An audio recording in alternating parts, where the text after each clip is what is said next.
In this video, we're going to go over a workflow on how to annotate ghost atmospheric points that are typically above or below the scene when you first open up your task.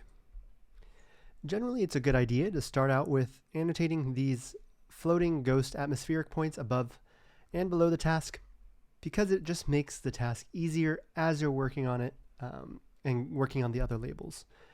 What that means is, as you're annotating things like trees or annotating buildings, typically when you're annotating and you go from top-down view, you'll accidentally include a lot of these atmospheric points, and you'll have to keep on removing them from your selections for every single object that you want to annotate. So generally speaking, it's a lot easier to just remove these right from the start. And here is a pretty decent workflow that you could do to help remove these. So first we could see that the majority of the task, if I were to open up in camera view, the roads are a little bit wet. If you turn the camera around a little bit, you can see how the roads are darker. You see some puddles here.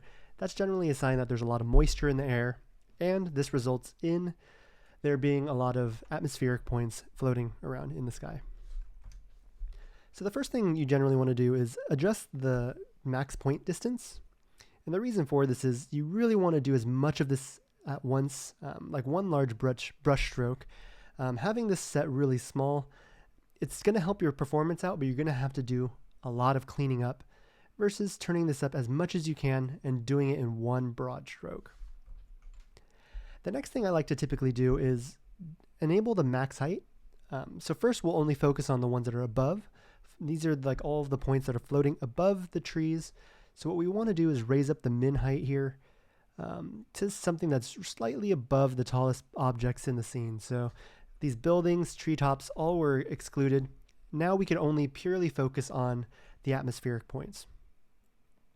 Next up, I'm going to just zoom out quite a bit here. And what you're going to do is you're going to just select most of this region here and apply the atmospheric label to it. There are a couple of caveats that I'll walk through, but this is generally the fastest way to get rid of all of these atmospheric points and just make your task run more smoothly, and then also just make your life easier as you're working through it. So here I've selected all of those points. Before I go on and apply any labels, what I'm going to do is I'm going to double check that this selection does indeed only have atmospheric points. That means that I'm going to look around for any really solid clusters of points that typically will not be ghost atmospheric. And this is a very common mistake that people will make. They'll just select all of the points and apply atmospheric, but they'll actually miss out on some trees, some really close together clusters of points that usually are either trees or buildings, and including those all in the ghost atmospheric label. But as I scan through, I'm looking through, I'm trying to see if there's any large clusters of points or really tight clusters of points that might be a sign of an object, but here I'm just not seeing any. And this is mostly due to us turning up the max height and excluding the tallest points of the objects that we saw earlier. This is a little fishy here. This is like a line of points, unlike a lot of the other parts of the task. So I'm actually just going to exclude this part so I don't have to relabel it later. So I'm just going to select that and have that be removed.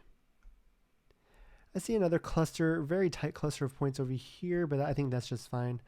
Sometimes you just have to change the angle that you're looking at just to get a better view. Oftentimes when I'm going through the task and I'm looking at how some people annotate this, sometimes they're going to include really tall objects like poles. Again, poles would look a lot different than all these points here. Poles would be really tight. They would all be lined up in a very unnatural way compared to how these points are really just scattered randomly, right? Poles, buildings, trees, they're all going to be really tight clusters of points, and they're not going to be as scattered as this and as unpredictable as this. So overall, I'm just looking, I'm trying to see if there's any large clusters of points. Again, you could do this a different way where you go section by section and annotating it, but I find that just doing it all in one broad stroke is a lot easier, and it saves actually quite a lot of time, at least for me. All right, so we have most of the points selected here. I think I feel comfortable just annotating this as ghost atmospheric. So what we're going to do is we're going to go find the ghost atmospheric label here, select it, and press enter. Now I'm going to double click the atmospheric label here just so we could see all those points. And I'm also going to double click the unlabeled twice, and this will show all of the unlabeled points as well as the labeled points. And now I'm just going to bring down the min and max height, and I just want to double check to see if I accidentally added in some buildings. So those points that we removed earlier, they look to be like the top of this part here. This looks like either a building or a top of a sign. It's fine that we excluded those. But it looks like for the most part, since we raised up the minimum height, we were able to exclude most of the trees, etc. Since we were able to get most of that done, I'm just going to hide the ghost atmospheric label for now, just so it'll smoothen out my task. So here I'm going to go down here, and I'm just going to hide it by clicking the eye. And the next part is just cleaning up some of the rest of the points here, some of the points that we weren't able to include after raising up the minimum height.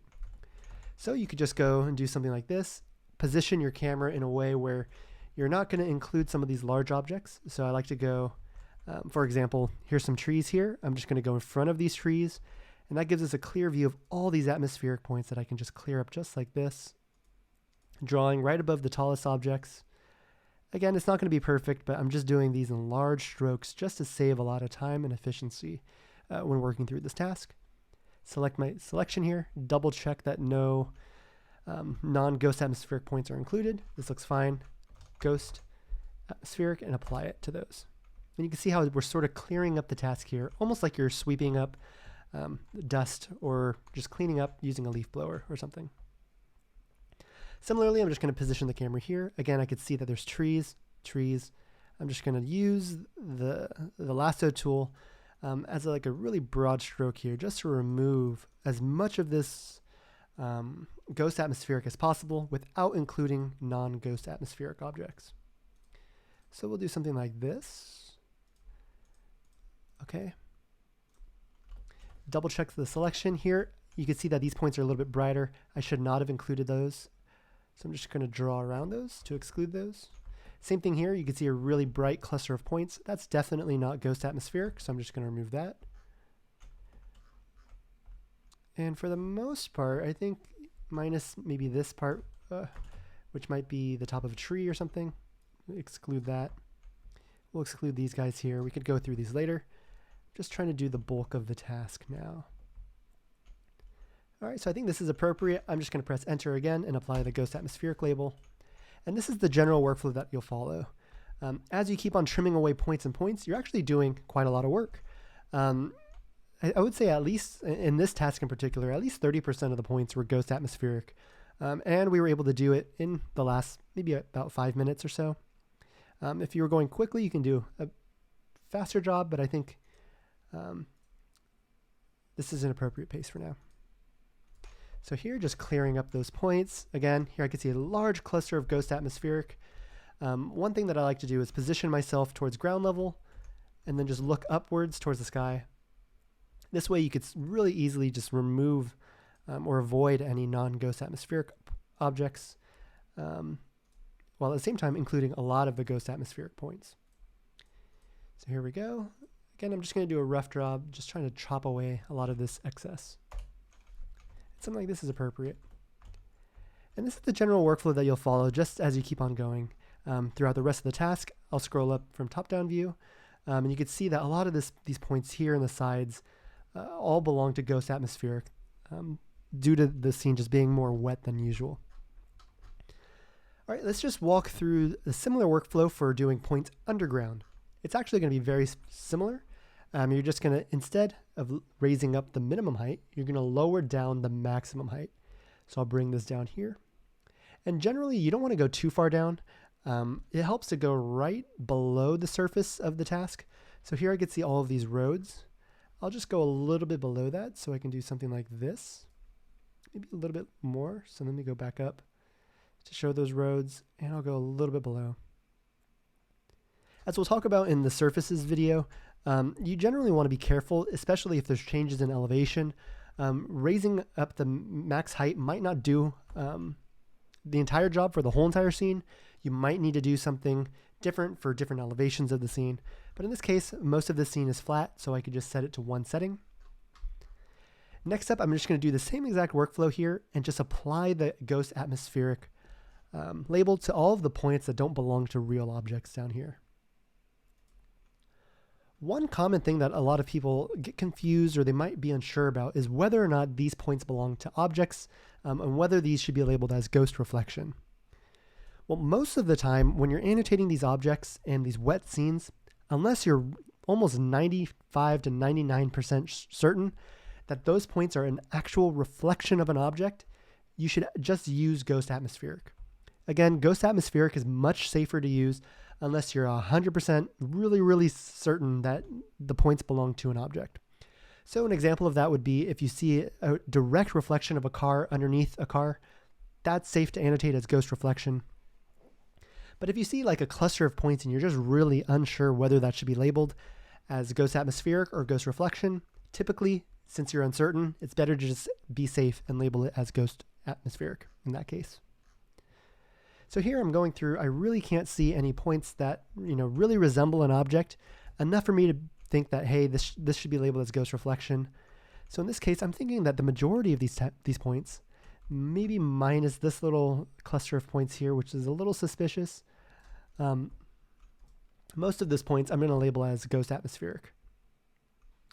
All right, so one easy way that you could do this is just scroll up from the top of the task.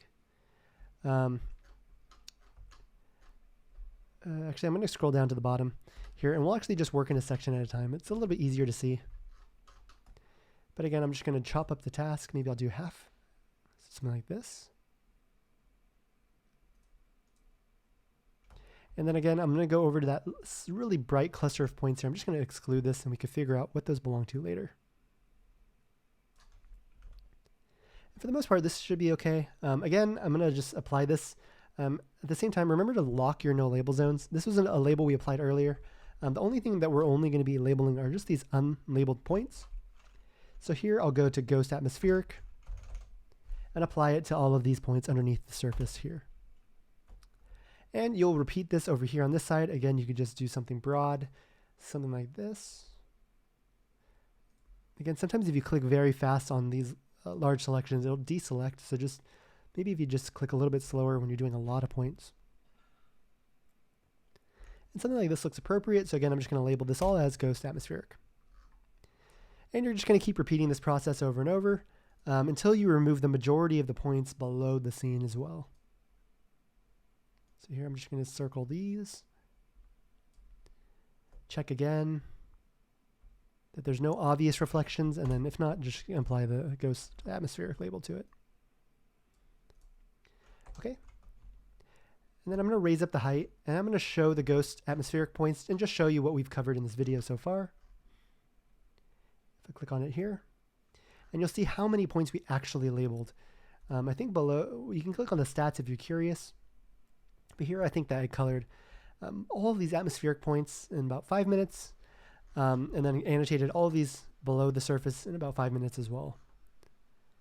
And again, this is just meant to help get a lot of these points out of the way. If I were to annotate these trees now, it'd be much easier because I won't have to worry about accidentally including some of these atmospheric points inside of the selection. And it's going to save me time from having to remove those points in the future. Hopefully this makes sense. Please continue on to the rest of the course and the rest of the videos as well, where we'll walk through similar workflows to help save you time and increase your accuracy. Thanks.